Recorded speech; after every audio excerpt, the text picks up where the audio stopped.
এদিকে বের করে ফেলবো, এভাবে টান দিব।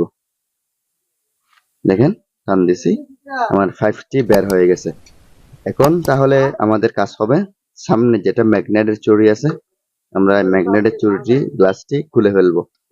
এখন আমাদের যেটা টর্চ লাইট আছে, এই টর্চ লাইটটি আমরা আলাদা করে ফেলবো দুইটা। আসসালামু আলাইকুম রহমতুল্লাহি ওয়া বারাকাতুহু। আজকে আমরা আলোচনা করব একটি চায়না টর্চ লাইট কিভাবে রিপেয়ার করতে হয়। সো বন্ধুরা, আমাদের চায়না টর্চ লাইট গুলো অনেক রকম হয়ে থাকে। এই টর্চ লাইটের মধ্যে দেখেন এখানে একটি স্টিলের পাইপ দিছে, এখানে আবার প্লাস্টিকের চুড়ি, এদিকে আবার প্লাস্টিক। তো অনেক সময় আমরা স্ক্রু খুঁজি, টর্চ লাইটের মধ্যে স্ক্রু দেওয়া থাকে বেশিরভাগ সময়, কিন্তু এটাতে তো কোনো স্ক্রু দেওয়া নাই। আমরা এটা খুলবো কিভাবে? এটাতে যেহেতু স্ক্রু দেওয়া নাই, আমরা খুলবো কিভাবে? সেই পথটি বের করতে হবে। যদি আমরা খুলতে না পারি তাহলে রিপেয়ার কিভাবে করব? এজন্য আমরা সর্বপ্রথম এই টর্চ লাইটটি কিভাবে খুলবো সেটা শিখে নিব।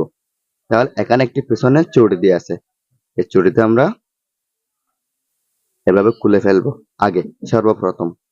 এরপরে এখানে যেটা 5 দিয়ে আছে, দেখেন এদিকে কোনো বের হওয়ার কোনো পথ নাই। 5টি অবশ্যই বের হবে এদিকে, এদিকে বের হবে, এদিকে বের হওয়ার কোনো কি নাই, অপশন নাই। এজন্য আমরা 5টি এদিকে বের করে ফেলবো, এভাবে টান দিব।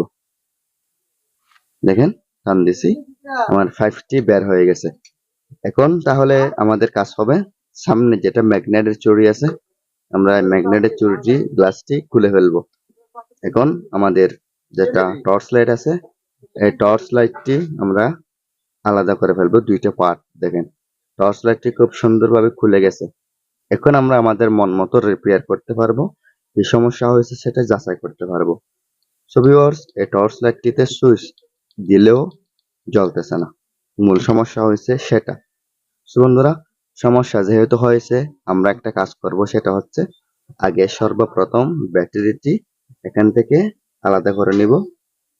ব্যাটারিটি সর্বপ্রথম এখান থেকে আমরা আলাদা করে নিলাম। এরপরে আমরা ব্যাটারিটি পরিমাপ করে দেখব, কারণ যেহেতু টর্চ লাইট, চার্জ লাইট যেটা বলেন না কেন, যদি না জ্বলে তাহলে আমাদের সর্বপ্রথম ব্যাটারিটি চার্জ আছে কিনা সেটা চেক করতে হবে। এজন্য আমি এটা চার্জ আছে কিনা সেটা চেক করে দেখতেছি, তারপরে অন্য কাজগুলো সম্পন্ন করব।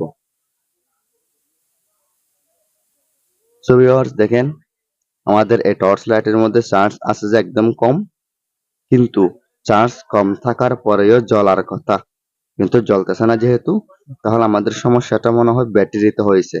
এজন্য আমরা আপাতত আরেকটি চার্জ আছে এরকম ব্যাটারি এখানে লাগিয়ে দেখব।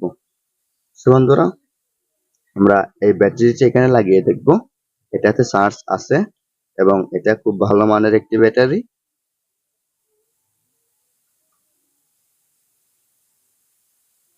সো বন্ধুরা, দেখেন এটাতে 4 ভোল্ট বরাবর ভোল্টেজ আছে, 4 ভোল্ট বরাবর। এর আগেরটাতে 2 ভোল্টের নিচে ছিল, এটা 4 ভোল্ট চার্জ আছে। তাহলে আমরা এই ব্যাটারিটি এখানে লাগিয়ে দেখব, কিন্তু এই ব্যাটারিটি লাগিয়ে দেখার আগে আরেকটি কাজ করতে হবে, সেটা চার্জারের পিন লাগিয়ে এদিকে চার্জের 4 ভোল্টের কানেকশন ভোল্টেজ আসতেছে কিনা এটা দেখতে হবে। এদিকে চার্জারের পিন লাগিয়ে এদিকে চার্জারের 4 ভোল্ট ভোল্টেজ আসতেছে কিনা এটা দেখতে হবে। বন্ধুরা, এটা মোবাইলের চার্জার দিয়ে ইউজ করতে হয়। আমরা মোবাইলের চার্জার দিয়ে একটু চেক করে দেখবো, তাহলে আমাদের এখানে 4 ভোল্টের ভোল্টেজ আসতেছে কিনা। যদি 4 ভোল্টের ভোল্টেজ না আসে তাহলে ব্যাটারিতে চার্জ হবে না। জন্য আগে আমরা চার্জ হচ্ছে কিনা, আসবে কিনা এটা দেখতেছি।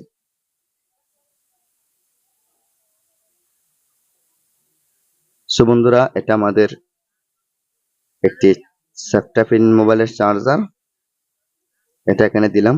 দেখেন এখানে ইন্ডিকেটর জ্বলতেছে এবং আমরা এদিকে মেপে দেখব ভোল্টেজ কতটুকু আসতেছে।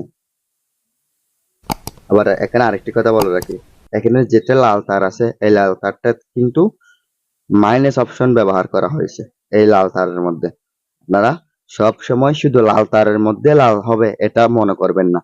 শুধু লাল তারের মধ্যে এই যে পজিটিভ কানেকশন হবে, আপনারা এটা মনে করবেন না। এটাতে মাইনাস অপশন ব্যবহার করা হয়েছে, জন্য আমি মাইনাস তার এখানে দিলাম, প্লাস তার এখানে দিলাম। দেখেন আমার এখানে ভোল্টেজ আসতেছে আসতেছে, কিন্তু মোটামুটি ব্যাটারি চার্জ হবে। সো ভিউয়ার্স, এখন তাহলে আমি ব্যাটারিটি লাগিয়ে ফেলতেছি।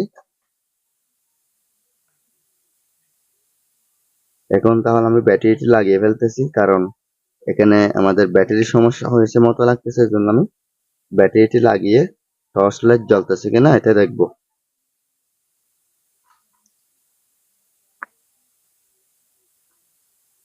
ব্যাটারির নেগেটিভ আর পজিটিভ লাগিয়ে ফেলতেছি। নেগেটিভ কিন্তু লাল তারের মধ্যে, এজন্য আমি লাল তারে নেগেটিভ দিয়েছি। আপনারা আবার অনেকে বিভ্রান্ত হবেন। সো ভিউয়ার্স, আমি তাহলে এখন সুইচ দিয়ে দেখতেছি। দেখেন সাথে সাথে টর্চ লাইটের ম্যাগনেট জ্বলতেছে। দেখেন, তার মানে আমার এখানে সমস্যা ছিল ব্যাটারির, অন্য কোনো সমস্যা নাই। এখানে সমস্যা ছিল টোটালি ব্যাটারির সমস্যা। তাহলে এখন সমস্যার সমাধান হয়ে গেছে। এখন আমরা টর্চ লাইট ফিটিংস করে ফেলবো।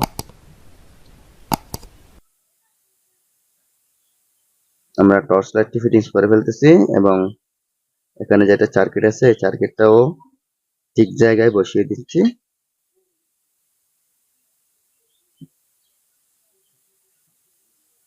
সার্কিটটা ঠিক জায়গায় বসিয়ে দিচ্ছি, এবং এখানে যেটা এলইডি আছে পাশে, এই এলইডিও লাগিয়ে দিয়েছি এবং ব্যাটারিও লাগিয়ে দিয়েছি। দেখেন খুব সুন্দরভাবে কাজটা সম্পন্ন করে ফেলছি। এখন আমার বিপরীত যেটা পার্ট, এই বিপরীত পার্ট লাগিয়ে দিচ্ছি। দেখেন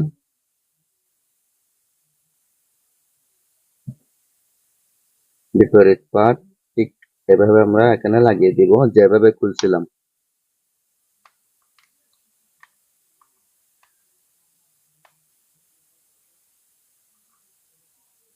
তাহলে এখন আমরা প্রথমে এই সাইডটি লাগিয়ে ফেলবো, কারণ এখানে কোনো স্ক্রু দেওয়া নাই। এই জন্য দুইটা পার্ট এক হয়ে থাকার জন্য আমরা আগে এটা লাগিয়ে ফেলছি, এরপরে 5টিও এই দিক থেকে ঢুকিয়ে দিচ্ছি। দেখেন খুব সুন্দরভাবে 5টিও ঢুকিয়ে ফেলছি।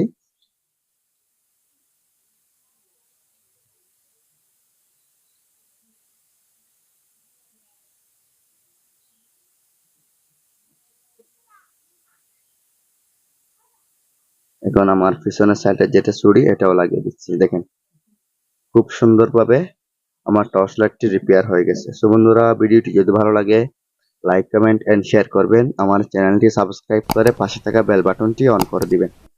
পরবর্তী ভিডিও দেখার আমন্ত্রণ জানিয়ে আজকে এতটুকুর মধ্যে শেষ করলাম। আসসালামু আলাইকুম রহমতুল্লাহি ওয়া বারাকাতুহু। আল্লাহ হাফেজ।